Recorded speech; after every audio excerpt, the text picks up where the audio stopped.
Purpose of human life. The purpose of human life. It's a question which arises at one or the other point of time in our lives. Why am I here? What's the purpose of this? Is it just to eat, drink and sleep? To procreate? Or does it have any other purpose? Now this question arises in the mind of every human being, and people around the world have been tackling this question and trying to answer it in their own way. Fine. But how many are able to understand this rightly and get a clear-cut answer, a satisfying answer, a convincing answer? That itself is a big question. But wherever Vedic culture is prevalent, maybe in India or elsewhere, wherever Vedic culture is there, yes, they've got a very, very convincing, satisfying, logical, wise answer for this. What's the purpose of this life? In particular, the human life. The answer starts like this. Human beings, we are not this Sharira Indriya Manas. We are not this body. I am different from this body. This physical structure, what is there, is inert. Made up of the 5 elements. Or 100 elements, keeping in mind the modern science. Anyhow, the physical body is inert. It can neither act nor react unless acted upon by some external force. Newton's first law of motion. Law of inertia speaks about. A body in a state of rest or of continuous motion continues to be in a state of rest or of uniform motion unless acted upon by unequal external forces. Newton's first law of inertia. So the physical body and the whole materialistic world around us is governed by this Newton's first law of inertia. And we, when I say we, it's not this physical body, we are above this. Once I give the word what we had discussed earlier, it becomes very, very clear. This whole physical world, the physical body is Sat. I am not Sat, I am Sat Chit. So what is the Chit? That is awareness. That is consciousness. I exist, of course. At the same time, I am aware of my existence. But have I really known myself well? Now that's again a question.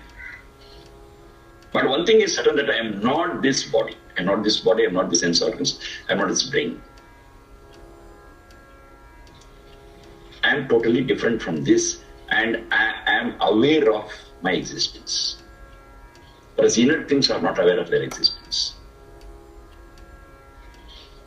Then what's the relationship between this body and mind? I'm different, but I'm in this body. I'm struck in this body. Then what's the relationship between the two? Now in the Vedic science, they make it very clear that this Sharira Indriya Manas is the tool for you. It's an apparatus for you, and you are the operator. Why this apparatus? Because the soul or the Satchit cannot act or react without the help of a tool, without the help of an apparatus. It needs it. Only when there is an apparatus, yes, it can function. It can do this, it can do that. It can hear, it can listen. It can talk, it can... But in the absence of such a tool, it is not inert, it is dormant. There's a lot of a difference between the word inert and dormant. If it is inert, it doesn't have the potential at all. But if it's dormant, it has the potential to act and react.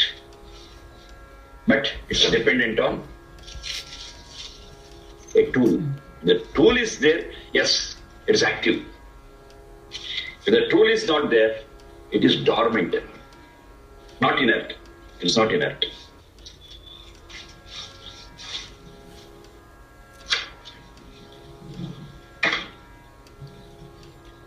So, this soul needs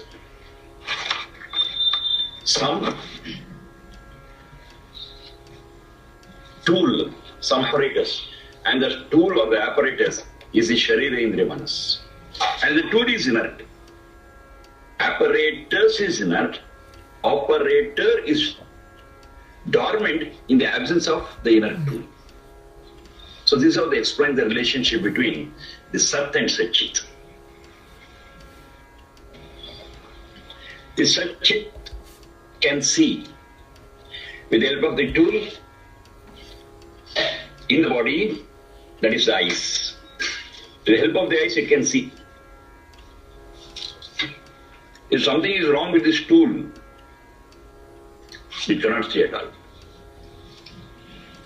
Or it's partly not functioning, then it sees, but not clearly. As long as the tool is clear and functioning properly, the soul can see. So the seer is not the eyes, the seer is the soul. Once the soul is out of this body, out of this structure, out of this apparatus, the eyes are there, the ears are there, the nose is there, every sense organ is very much there. But it cannot function. It cannot see, it cannot listen, it cannot hear, it cannot feel. Because the one who has to see, the one who has to feel is out. It's not there. So that's the relationship between the soul and the Sharira Indriya Manas. It's an apparatus and that's an operator.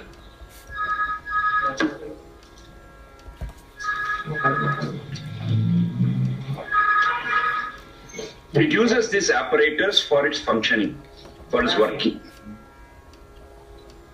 And one more thing I told earlier also, that this apparatus is exclusive for that Satchit, for that soul. It is exclusive for its own use. That's what we call it as Abhimani. It has got its own apparatus. It cannot function using the apparatus of others. I cannot see through your eyes. I have to say I have to see it through my own eyes. If I am hungry and if I want to eat, I have to eat through my own structure and my hunger will be quenched. If somebody eats, my hunger cannot be quenched. I cannot listen through someone's ears. It's their own. They can hear through their own ear. I cannot. Now this is how we have to understand the relationship between Sat and Satchit. That Satchit is called as Purusha, another name, Purusha. That is one who resides in this Sharira. Sharira is called as Pura, a shelter. So the one which resides in the shelter is called as Purusha. In colloquial Sanskrit, Purusha has been understood as male. No. That's okay, colloquial Sanskrit. But in Vedic language, Purusha means not male, but the soul, the Satchit. And that Satchit is beyond gender. It's neither male nor female. So Purusha doesn't mean male in the Vedic background, in the Vedic context. It means that which resides in the shelter, that which dwells in the shelter. That is the Satchit. Now this Satchit, when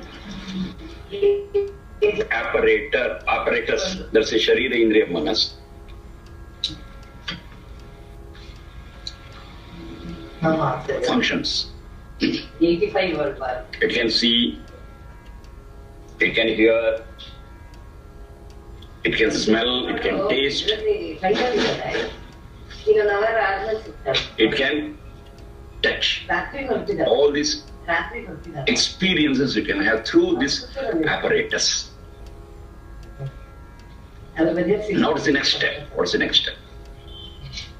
Whatever experiences it gets through these sense organs are all processed. And for processing also we need another apparatus, that's the brain, that's the manas. Indriya plus manas both put together is sharira, and within this sharira we have got sense organs and the brain, the manas. And this manas or the brain gets all the impulses through these different apparatus, the parts of the apparatus, indriyas, the sense organs, and finally process them all. It processes. Now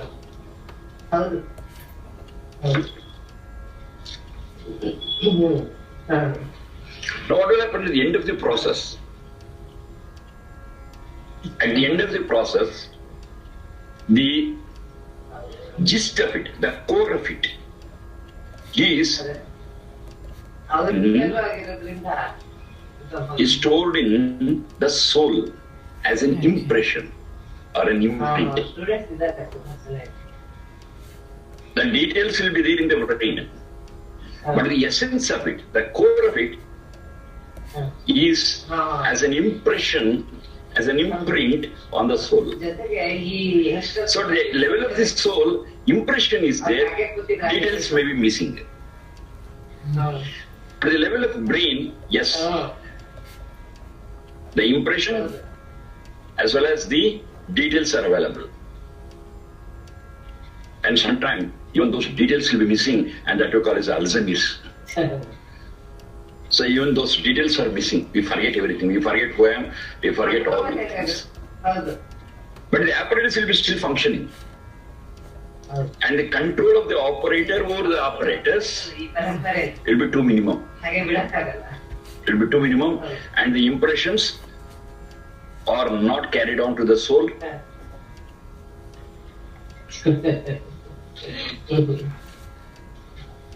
Knowingly. It will not be carried on to the soul knowingly. It happens automatically, and there is no control over it. But with control, after analysis, after processing at the level of the manas, the gist of it, the essence of it, the core of it, gets recorded on the soul. And this we call it as samskara. That's a technical word in the Vedas, samskara. Samskara is the ultimate impression on the soul.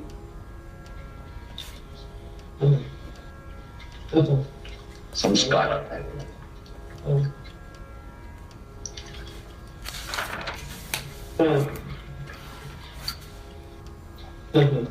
This samskara will be responsible for all the future activities by the soul through the apparatus. And the samskara is carried on over different lives. This is not the first life. There is a link in a big chain of birth and death.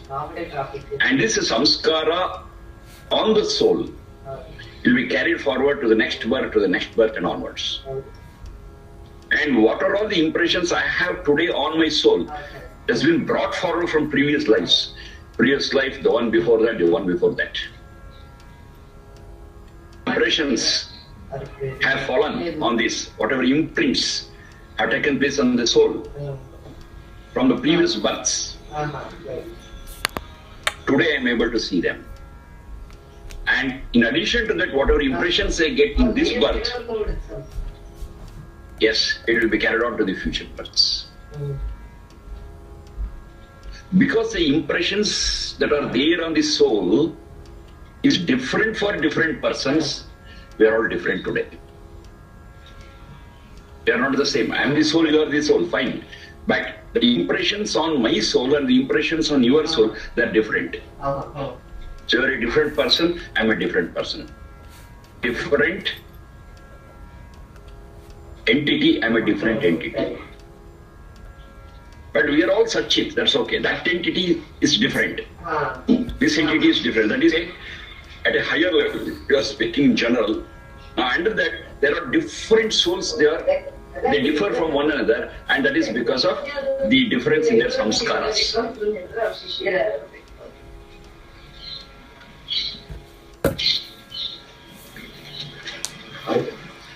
Now, these souls, Satchits, are all working for, are all striving for one common goal. That goal is common for all Satchits, whether they are in human form or whether they are in non-human form. All Satchits have got one common goal. Whether they are in human form or non-human form, whether they are with an apparatus or without an apparatus in a dormant state, still they all have one common goal. That is experience of bliss. All of us, without any exception, 100% exhaustively, every one of us, we are searching for Ananda, that's bliss. 100%, 100%. Nobody is left out. All Satchits, we are after Ananda. Maybe the term what we use for that is different. But until we are closer to it, we are not happy. We are not comfortable. Whatever is given, until we reach that level of Ananda, we are not satisfied. Our search continues. In every part of the universe, every Satchit is after this search, and unless that experience is got, it is striving for it, never ends, it never stops. It will continue in that big chain of birth and death. I strive for that in that birth, okay, I don't get it, I strive for it in the coming birth, I don't get it, again strive in the next birth. It is an eternal search. But of course it has an end. It has an end. That means at one point of time I will be able to experience that Ananda. And that state where I am able to experience Ananda for a long period is what is called as salvation, is what is called as moksha.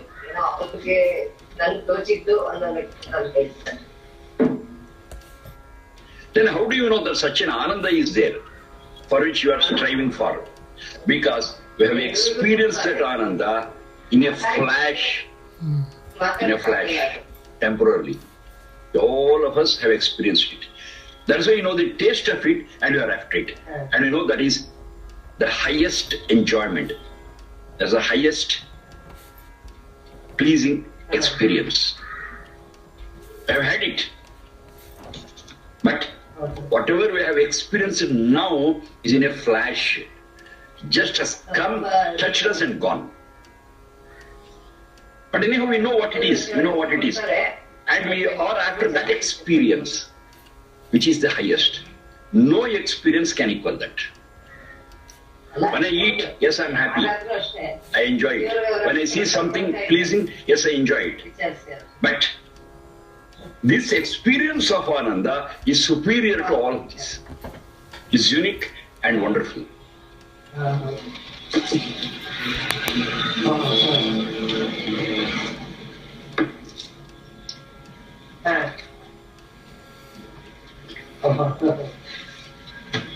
At one point of time or the other, we have all experienced it. So unless I get that experience, I am not satisfied and I don't rest.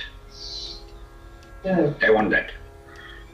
My rest is only when I experience it for a long period, without missing it, without a break, continuous. That is a state of moksha, that is the most of salvation. Mukti, whatever you call it. Nirvana, there are so many words for it. Now comes the next point. Now to attain it, attain that state of mukti or moksha, have to deserve it. Is another condition. It's not free. It's not something which is given to me free on a plate. No, I have to work for it. I have to deserve myself to experience it. Is there always? It's a common rule what I observe. Whatever, if I want to experience and have it, I have to deserve it. I should be able to hold on to it and experience it. Enough to hold on to it, even though it comes to me, I cannot hold on to it and it just slips away. A simple and best example which I always give is, okay, I'm interested in eating sweets. Wonderful, yes. You get a lot of sweets, fine. But really, I should not have diabetes, simply. Not having diabetes is my deserving thing to eat a sweet. If I am diabetic, even though the sweet is given to me, I cannot eat it. If I eat, I'll be in trouble. Rather than enjoyment, rather than experience it's the sweet thing, I'll be experiencing disease. So if I want to eat sweets and enjoy it, I should be hale and healthy and should be able to digest it and I should have no diabetes. It's as simple as that. Bliss is okay, bliss is available, bliss is given, bliss is blessed, fine, excellent.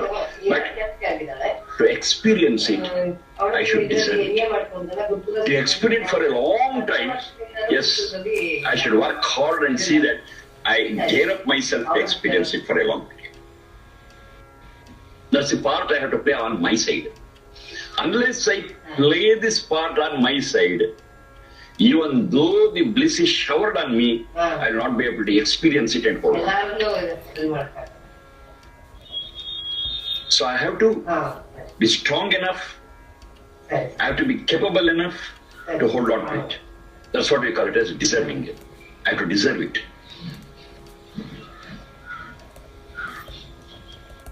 Now, it depends on the samskara, the imprints, which decide whether I am deserving or not.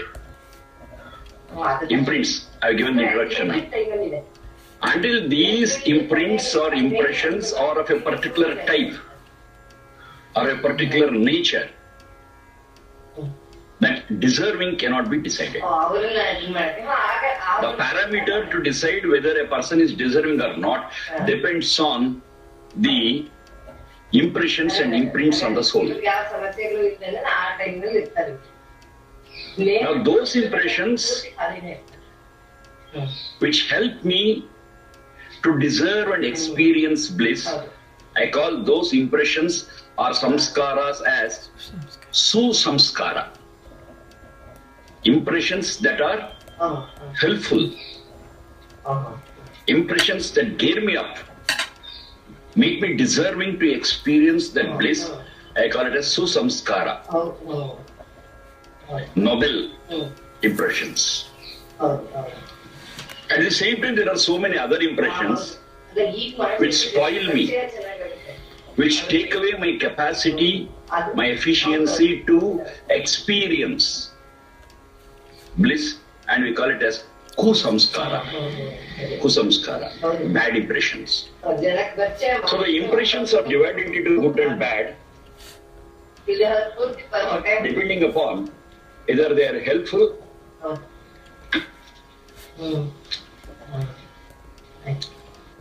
in making me deserving to experience bliss, or which are not helpful but pull me down from experiencing this bliss. And all such hits are a bundle of, or a mixture of kusamskara and susamskara. We are all a bundle of both. And this mixture we have been carrying on from many lives, and it continues for many lives that come in future. We are all a mixture of bad samskaras and good samskaras, bad impressions and good impressions. Next point.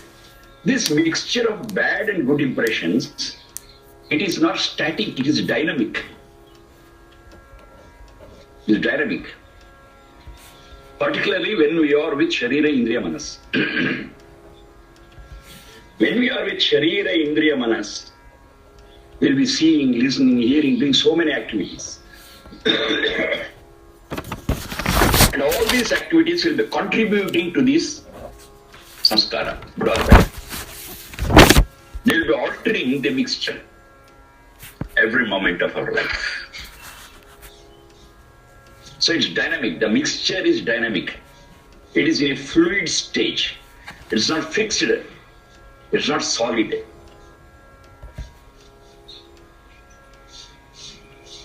I listen something, yes, it adds to my good impression or bad impression. I listen something, it may be good or bad, it will add to it. So this mixture is volatile. So it will move up and down, something is coming, something is going, something is changing, something is getting altered. So it is continuously volatile and continuously changing. And this whole process comes to a temporary halt when I'm out of this body, out of this Sharira Indriya Manas. That is called, we call it dormant stage. In the dormant stage, it is temporarily halted. No impressions, no change, nothing. It is stationary for a short period.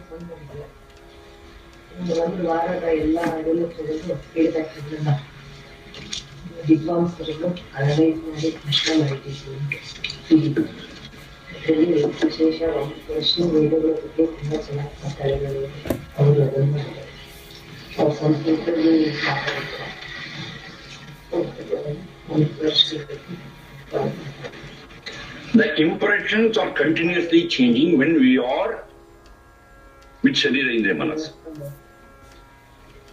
Whether Sharira Indriya Manas is not there, that's when it is in a dormant stage, all these impressions continue. But they are in a stationary condition.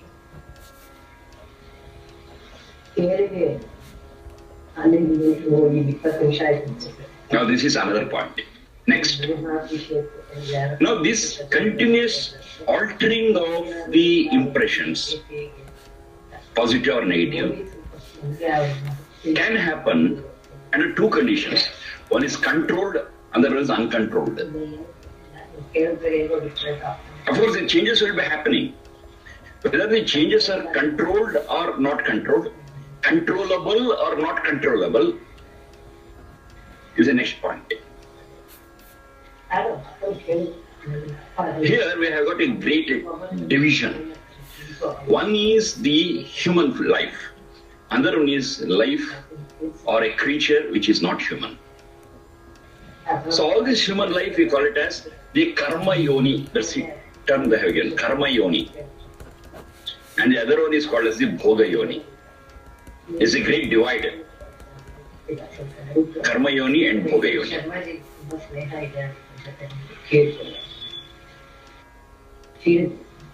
Now, when we are in karma yoni or in human form, it is controllable.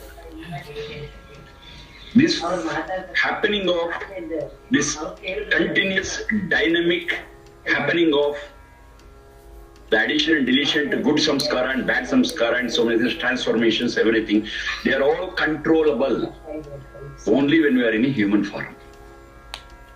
All other forms of life, they are not controllable.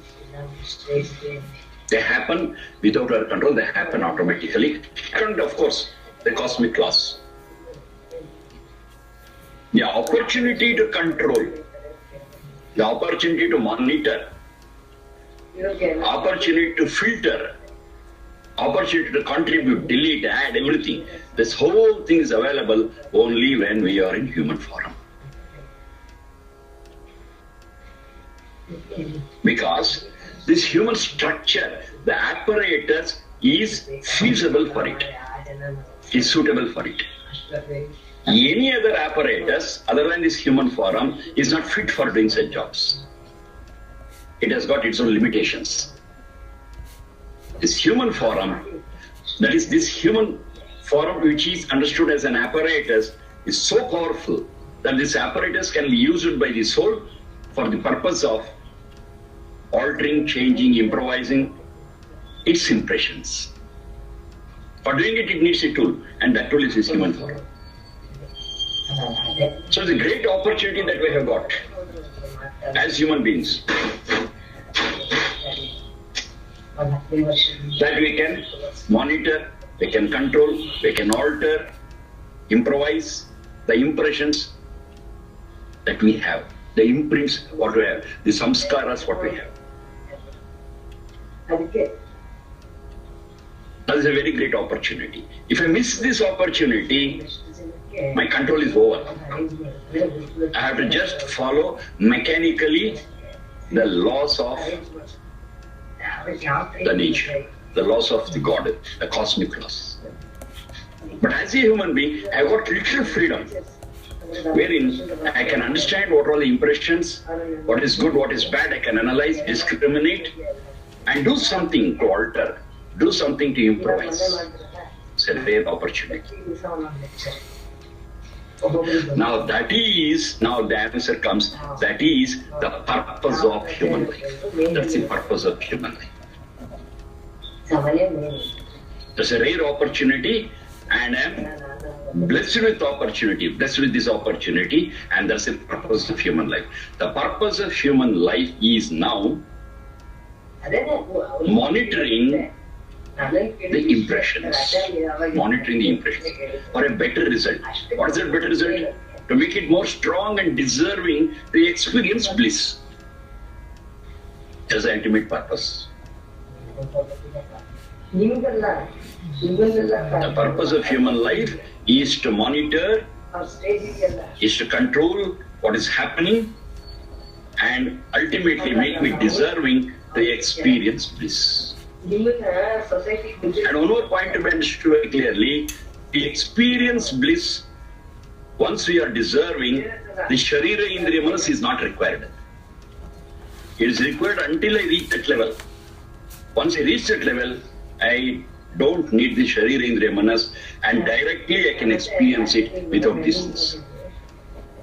How do I understand it? We can experience bliss only when we are out of this birth and death cycle. Birth and death cycle. We overcome it.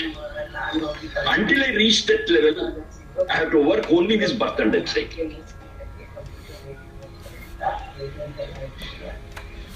For a long period of time, I work through this birth and death cycle, that too in particular while I am in human form, and get out of this circle.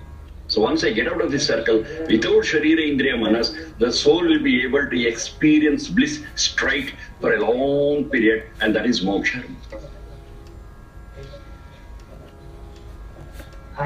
This is all Vedic science, which our great ancestors, the Rishis, the Rishika. Rishika is a feminine name for Rishi, feminine gender. Rishikas. They have discovered all these things. They have discovered all these science. And once you understand this whole system, yes, you'll be comfortable with this system. When you are not able to understand the system, we are in a state of confusion, in a state of delusion. And most of the time, we will be succumbing to the sensual pleasures. Okay. Because we are not sure what we are doing, we are not sure how these sense organs should be used. Now it's there. We have got so many distortions. Because the confusion is there. Because the confusion is there, we are not sure what we have to do. We are subjected to the sensual pleasures. And because of those sensual pleasures, lot of unnatural, unhygienic, unhealthy practices will creep into our lives. But if you understand this whole scheme of birth and death, of the relationship between the operator and the apparatus, the ultimate goal of experiencing bliss and the process of altering my own content of the samskaras. Yes, we look at life from totally different angle. And the whole life and every step we take will be very, very clear for us. And the right step in the right direction will make us experience peace. Of course, ultimately experience of peace and bliss is there, but we'll be able to experience it closer and closer and closer. Now, all this have been discovered by our ancestors. Now, what is the process of understanding the mixture that is in us of the samskaras, the good and the bad, and how to identify them, and how to reduce the bad samskara, bad impressions, clear off, wash off, ward off the bad impressions, and enhance, to improvise, to have more of good samskaras, good impressions, now becomes the way of life that we have to lead as human beings. As human beings, how we can do this? We are controllable only when we are in human form. In other form, it's not possible. So it is available when opportunity is there, how we have to do it. So they have worked on this, they have discovered so many things, and finally, they have shortlisted what is to be done. They have shortlisted what is to be done. And that shortlist contains 16 steps. 16 steps. 16. And then they call it as Shodasha Samskara. Shodasha. In Sanskrit is very clear, it is 16. 16. Shodasha Samskara. Shortlist is 16 things. Very, very important. Very, very important. It's not that only 16 are enough.